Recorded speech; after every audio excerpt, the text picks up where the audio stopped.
وعلیکم السلام ورحمۃ اللہ وبرکاتہ۔ ماشاء اللہ، یہ بہت اچھا آپ کا بیان ہے فاروق صاحب۔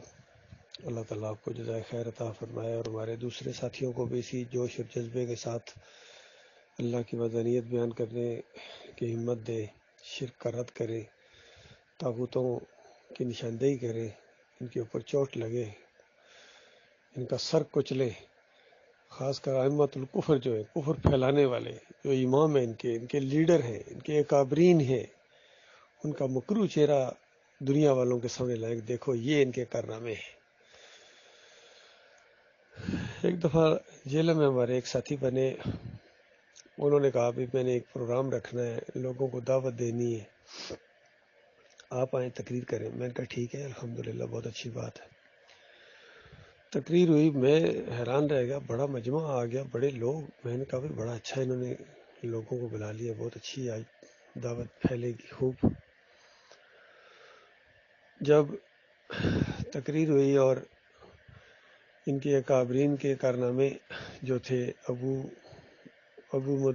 العلا مودودی کے، ڈاکٹر اسرار کے، اعلیٰ حضرت کے، قاسم نانوتوی، میاں نذیر دہلوی، بدی الدین راشدی، اسیر مالٹا، مجدد الفسانی اور عبد القادر جیلانی اور محی الدین چشتی اور علی اجویری کی شرکیہ واقعات بیان کیے، تو ایک دم جناب جیسا درس ختم ہوا تو سوالوں کی بچھاڑ ہو گئی۔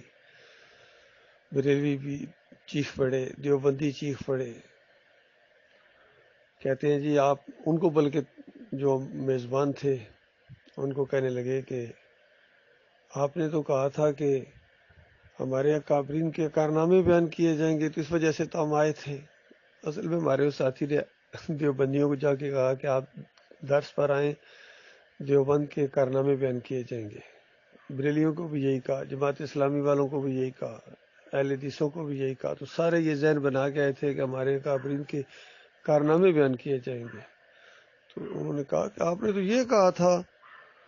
تو انہوں نے کہا بھائی کارنامے ہی بیان کیے نا انہوں نے، ارشد صاحب نے، یہ کچھ کرتے رہے، جو کچھ کرتے رہے وہ بیان کر دیا ہے، تو اب آپ کو اتنی تکلیف ہو رہی ہے ان کے سارے جو شرکیہ واقعات کہ ہم نے لکھے، ہم نے کہا تھا لکھو، انہوں نے خود لکھے، یہی ان کے کارنامے ہیں۔ تو یہ ان کے کارنامے ہیں جن پر یہ ان کی تعریفیں کر رہے ہیں، ان کی مذمت کرنے کی بجائے ان کی تعریفیں کر رہے ہیں۔ اندازہ لگائیے، کفر و شرک پھیلا کے مرے ہیں، اللہ کی کتاب کو جھٹلا کے مرے ہیں، نبی علیہ السلام کی تکذیب کر کے مرے ہیں۔ تو ان کا جو مقام ہے وہ ان کو حیثیت ان کی رکھی جائے۔ باقی بیچ میں آپ کے منہ سے نکل گیا یہ سند کا معاملہ، یہ 2000 کا سال کا مسئلہ، 2000 نہیں، 200 سال کا ٹوٹل معاملہ ہے ان کا۔